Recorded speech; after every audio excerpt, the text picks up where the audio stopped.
माँ जो है भैंस को चारा डालने जब गई तो देखी पंखा उनका गिरा था। मतलब जगाना शुरू हुआ तो नहीं जग रहे थे, तो हाथ पैर डुलाना थोड़ा नहीं डुल रहा था। तब उसके बाद जो है उनके जो है पेट पे हाथ रखी तो सांसें नहीं चल रही थी। तो उसके बाद उनके मुंह पे हाथ रखी तो हाथ में खून लगा, कुछ लगा था। तो उसके बाद जानकारी हमें हुई, तो उसके बाद जो है दुश्मन तो इस समय का नहीं था, लेकिन वो पुरानी जो भी उनके साथ हुआ था थोड़ा बहुत लफड़ा, वही जो है कोई ताजी मतलब 2 4 5 साल के अंदर किसी से हमसे जो है कोई विवाद नहीं। इस समय मौजूद हैं आजमगढ़ जिले के शेखपुरा गांव में। बलरामपुर चौकी से थोड़ी दूर पर एक गांव है। यहाँ के रहने वाले भुवल चौहान की उनके ही घर में सर कटा हुआ उनका बॉडी मिला है। बुधवार की रात को खाना खाकर अपने बगल के कमरे में सोते हैं, वो कमरा हम आपको दिखाएंगे।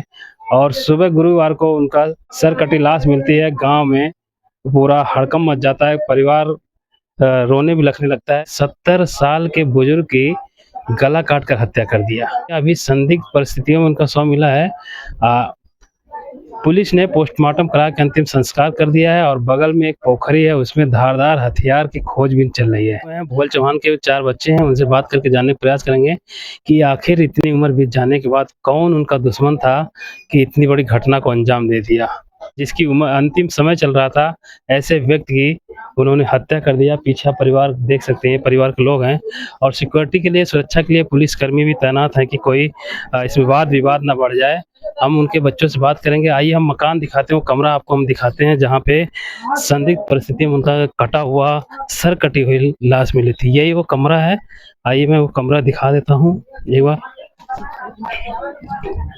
बुधवार की रात को खाना खाकर इसी घर में वो सोते हैं और गुरुवार को सुबह परिवार देखता है उनका सिर कटा हुआ है। परिवार हैरान हो जाता है कि आखिर 70 साल की उम्र में एक बुजुर्ग की हत्या कौन किया। पुलिस पोस्टमार्टम करवा के उनका अंतिम संस्कार करवा दिया है। सुरक्षा कारणों से यहाँ पे अभी भी पुलिस डिपार्टमेंट के लोग तैनात हैं। आखिर क्या वजह है कि 70 साल के व्यक्ति की गला काट कर हत्या कर दी? कितनी सोचने वाली बात है। हमारे साथ कुछ लोग हैं, उनके परिवार के लोगों से बात करके जानने का प्रयास करेंगे। आपके पिताजी थे? मेरे पिताजी थे। रोज की तरह वो उस दिन खाना खाकर आए सोने? हाँ, रोज की तरह। सुबह आप लोग कौन आया सबसे पहले? कौन आया सुबह में? सबसे पहले मेरी माता जी है। अच्छा, जगाने के लिए। रोज की तरह वो उठे नहीं, सबसे पहले माता जी आई जगाने के लिए? माता जी आई भैंस को देखने के लिए। अच्छा। माता जी भैंस देख कर गई घर में। हाँ। फिर उस पता नहीं चला? नहीं, माता जी आई भैंसे, फिर बोली कि अरे कैसे सुतल हुआ, पंखा वंखा गिरल है। फिर माता जी के दिमाग में ये आया कि चलिए सोते हैं। सुतले में ना बोलत हम। फिर माता जी मेरे घर में चले गए। फिर माता जी जब घर में चले गई, वहां से बैठी तो उनको शक हुआ कि आखिर एक बार फिर आई, बोली तो उठ नहीं रहे हैं।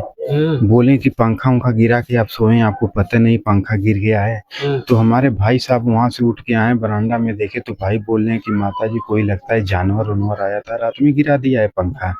फिर मेरे माता जी तुरंत आई, देखी, पेट हाथ पैर पकड़े तो ठंडा था, पेट सांस चल नहीं रहा था। फिर हाथ नीचे लगाई, जैसे बिस्तर पे रखी तो हाथ देख रही भीग रहा है ब्लड। चादर उड़ाया था क्या? चादर ऊपर से कुछ ओढ़ा नहीं गया था। अच्छा सर। हाँ। गर्दन नहीं दिखा किसी को? गर्दन मैं फिर खून देखे, फिर क्या सोची? फिर वो सोची कि ये खून कहाँ से आ रहा है, रोने लगी। तुरंत मैं आ गया, गर्दन को मैंने देखा। अच्छा। कितना कटा था? कम से कम 3 से 4 सेंटीमीटर। 3 से 4 सेंटीमीटर यहाँ से लेके। अच्छा। पोस्टमार्टम रिपोर्ट में लिखा गया है, रिपोर्ट मुझे मिला है। तो आपको रात में कुछ शोर शराबा, तड़बड़ की आवाज? कोई शोर शराबा तड़बड़ की आवाज नहीं। मैं तो अंदर सोया था, बारिश का मौसम था। घटना साइलेंटली में हुआ है। साइलेंटली का मतलब ये है कि जैसे वो एकदम पूरा पा गया था, अपना दाव पा गया था कि हाँ आया, चेक किया होगा कि हाँ नींद में है कि नहीं है। देखा है कि नींद में है तो अपना काम किया है। हाँ, क्योंकि मेरे पिताजी हमेशा 1 बजे 2 बजे के बीच में उठते थे, पेशाब करने निकलते थे। और जब उठते थे तो खखारते थे। आपने 112 नंबर कॉल किया? कितनी टीम आई उस समय? उस समय ये जो सीओसीटी है, सीओसीटी की टीम आई, फिर उसके बाद फॉरेंसिक टीम आई, फिर ये डॉग स्क्वाड टीम आई थी। अच्छा, हम्म। तो कुछ हत्या में शामिल कुछ मिला है हत्या में जैसे पोस्टमार्टम रिपोर्ट आ गया है, पोस्टमार्टम रिपोर्ट में दिखा रहा है कि क्या बोलते हैं, तार उनका हत्या किया गया है, और वो 3 से 4 सेंटीमीटर की लाइनें दिखा रहा है यहाँ से यहाँ तक।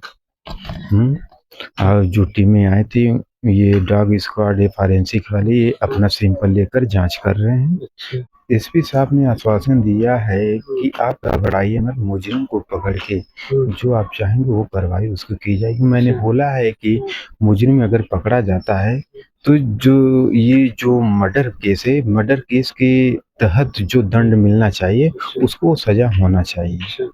तो आपको कभी पुरानी रंजिश थी, कभी किसी से लड़ाई झगड़ा, कभी किसी कोई संज्ञान में नहीं, कोई बात नहीं, तो ऐसे कोई भी रंजिश। इतनी उम्र बीत जाने के बाद 70 साल की अवस्था में कौन इनके साथ इतनी बड़ी दरिंदगी करता है? यही चीज समझ में नहीं आ रहा है। अगर ये चीज समझ में आया होता तो ये स्थिति पैदा नहीं होती। हाँ, अब ये पकड़े जाने के बाद ही कुछ बता पाएंगे कि ये स्थिति कैसे आई, क्यों आई, कौन कहा, कैसे कहा, क्या। हाँ, तो आप लोग कितने भाई बहन हैं? हम लोग 4 भाई हैं, 2 बहन हैं। सबकी शादी ब्याह हो गया है? सभी की शादी, दोनों भाइयों बहनों की शादी हो गई है। 4 भाई में 3 भाई की शादी हो गई, 1 भाई की शादी नहीं हुआ है।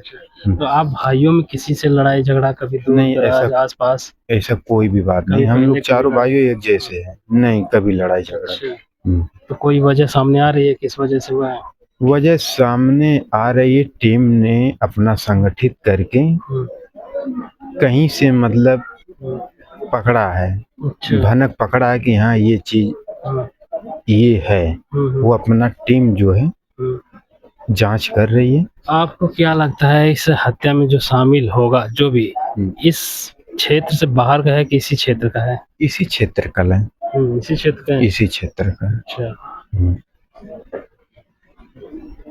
जब ये जो हमारी 88 है, इसी 88 क्षेत्र का वो है। 88 मतलब ये चौहद्दी होते हैं ना, 88 में कहते हैं। हाँ, एक गांव की बाउंड्री, गांव की बाउंड्री नहीं, हमारा शेखपुरा सातपुरा है, ये सातपुरा में से ही है। तो दूर का है कि पास का है? इसी सातपुरा में से है।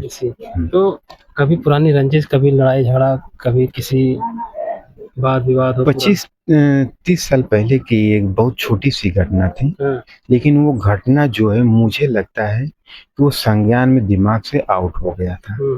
मतलब कि दिमाग में ये नहीं था कि मुझे इससे घटना हुई, रंजिश थी।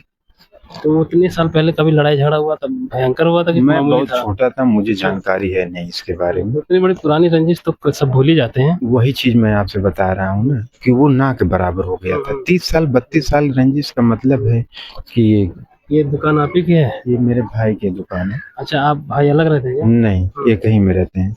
तो भाई चलाते हैं? हाँ। पिताजी क्या करते थे? पिताजी किसानी करते थे।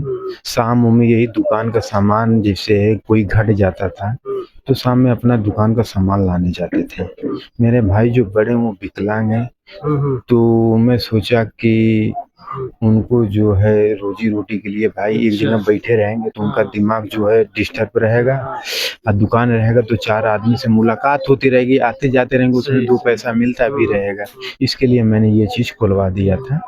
और फिर पिताजी उसी में लग गए थे, और किसानी खेती थी, किसानी करते थे हम। अच्छा, तो आप चारों भाई घर पे रहते थे कि कभी बाहर कमाने वमाने जाते थे? नहीं, इस समय 3 भाई यहीं पे रहते थे, 1 भाई दिल्ली रहते थे। अच्छा,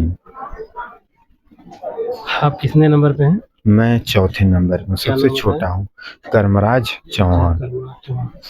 ये भुआल चौहान के बेटे हैं, कर्मराज चौहान। इनसे हमने बात करके जानने का प्रयास किया कि आखिर इस हत्या के पीछे क्या कारण हो सकते हैं। आइए उनके बड़े भाई से बात करते हैं।